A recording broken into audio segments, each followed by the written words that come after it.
ഏറ്റവും പ്രധാനപ്പെട്ട ഒരു ലൈവിലേക്ക് നമ്മൾ പോകുന്നു. നമ്മൾ ഒരു ഷോക്കിലകപ്പെട്ട ഒരു വാർത്തയാണിത്. പാലക്കാട് മുക്കയിൽ അംഗപരിമിതനെ സഹോദരിയും ഭർത്താവും ചേർന്ന് ക്രൂരമായി മർദ്ദിച്ചെന്ന് പരാതി ഉയർന്നു.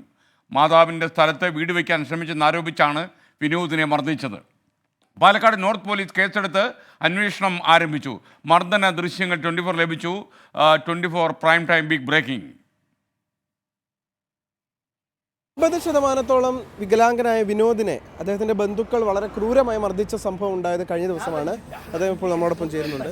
എന്താണ് ശരിക്കും അന്ന് സംഭവിച്ചത്? ഞങ്ങൾ വാടകയ്ക്ക് താമസിക്കുന്ന അവർ വാടക കൊടുക്കാൻ കഴിയാതെ കേസ് കൊടുത്തിട്ട് ഈ 10-ാം തീയതി ഒഴിഞ്ഞു കൊടുക്കണം.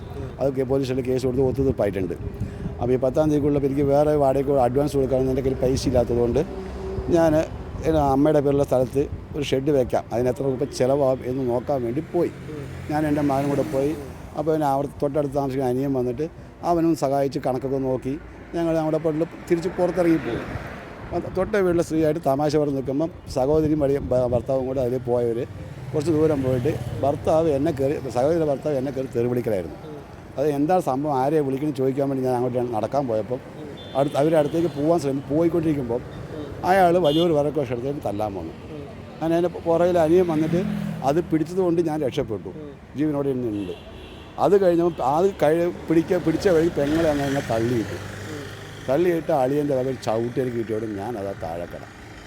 പിന്നെ അത് കഴിഞ്ഞ് കാലിലും അവരുടെ മകൻ്റെ വക ചവിട്ട് ഈ ചവിട്ടി വീണ് ഈ വെപ്പുകാരാണത്.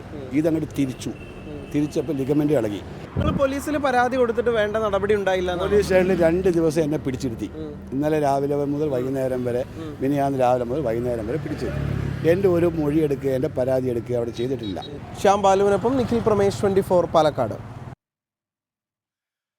നിഖിൽ പ്രമേഷ് പാലക്കാട് നിന്ന് വീണ്ടും ചേരുന്നു. നിഖിൽ പ്രമേഷ്, ശരിക്കും എന്താണ് അവിടെ സംഭവിച്ചത്? കൂടുതൽ വിശദാംശങ്ങൾ എന്തൊക്കെയാണ്?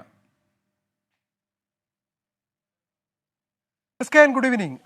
വളരെയധികം ദൗർഭാഗ്യകരമായിട്ടുള്ള ഒരു സംഭവമാണ് മുക്കയിൽ കഴിഞ്ഞ ദിവസം ഉണ്ടായിട്ടുള്ളത്. ഇപ്പോൾ നമ്മൾ ദൃശ്യങ്ങളിൽ കണ്ട വിനോദിന്റെ അമ്മയുടെ സ്ഥലത്ത് വിനോദ് ഇപ്പോൾ കഴിഞ്ഞ ഏതാനും മാസങ്ങളായി അദ്ദേഹത്തിന് ആക്സിഡന്റ് പറ്റിയതിനു ശേഷം 7 വർഷങ്ങൾക്ക് മുൻപ് ഒരു കാല് മുറിച്ച് കളഞ്ഞത്, മറ്റൊരു കാലം കൊണ്ട് നടക്കാൻ കഴിയാത്തൊരവസ്ഥയിലുമാണ് അദ്ദേഹം ഉള്ളത്. ഒരുപാട് ചികിത്സയിലൊക്കെയാണ്. അപ്പോൾ 7 വർഷമായി വാടക വീട്ടിലാണ് താമസിക്കുന്നത്. ആ വാടക വീട്ടിൽ നിന്ന് ഇറങ്ങിക്കൊടുക്കാൻ അദ്ദേഹത്തോട് പറയുന്നു. പോകാൻ മറ്റു വഴികളില്ലാതെ വന്നതോടുകൂടി അമ്മയുടെ സ്ഥലത്ത്, അതായത് സ്വന്തം അമ്മയുടെ സ്ഥലത്ത് ഒരു കുടിൽ കെട്ടി താമസിക്കാൻ അദ്ദേഹം തീരുമാനിക്കുകയാണ്. അവിടേക്ക് എത്തുമ്പോൾ ഈ സ്ഥലത്തിന്റെ ഉടമകളാണ് എന്ന് പറഞ്ഞുകൊണ്ട് ഇദ്ദേഹത്തിന്റെ തന്നെ സഹോദരി ഭർത്താവും ചേർന്ന് ഇദ്ദേഹത്തെ ക്രൂരമായി മർദ്ദിക്കുകയാണ്. അതിന്റെ ദൃശ്യങ്ങൾ നമുക്ക് ലഭ്യമാണ്. ആ ദൃശ്യങ്ങളിൽ തന്നെ നമുക്ക് കാണാൻ കഴിയും ഇദ്ദേഹം നിലത്തിരുന്ന് തന്റെ വാക്കർ കൊണ്ട്, അതായത് അദ്ദേഹം വാക്കർ ഉപയോഗിച്ചാണ് നടക്കുന്നത്, ആ വാക്കർ കൊണ്ട് ഇവരെ പ്രതിരോധിക്കാൻ ശ്രമിക്കുന്നു. പക്ഷേ യാതൊരു ദയയും കാണിക്കാതെ ഈ സഹോദരി ഭർത്താവും ചേർന്ന് ഇദ്ദേഹത്തെ മർദ്ദിക്കുകയാണ്. ഇതുമായി ബന്ധപ്പെട്ട് ഇദ്ദേഹം പാലക്കാട് നോർത്ത് പോലീസിൽ ഒരു പരാതി നൽകിയിട്ടുണ്ട്. ഈ സഹോദരി ഭർത്താവും തിരിച്ചും ഒരു പരാതി നൽകിയിട്ടുണ്ട്. തങ്ങളെ അസഭ്യം പറഞ്ഞുവെന്നും മർദ്ദിക്കാൻ ശ്രമിച്ചുവെന്നും പറഞ്ഞുകൊണ്ടാണ് അവർ പരാതി നൽകിയിരിക്കുന്നത്. പക്ഷെ നേരെ എഴുന്നേറ്റ് നിൽക്കാൻ പോലും പറ്റാത്ത ഈ ആൾ എങ്ങനെയാണ് മർദ്ദിക്കുക എന്നുള്ള ചോദ്യമാണ് ഇവരുടെ ഭാഗം. അല്ലെങ്കിൽ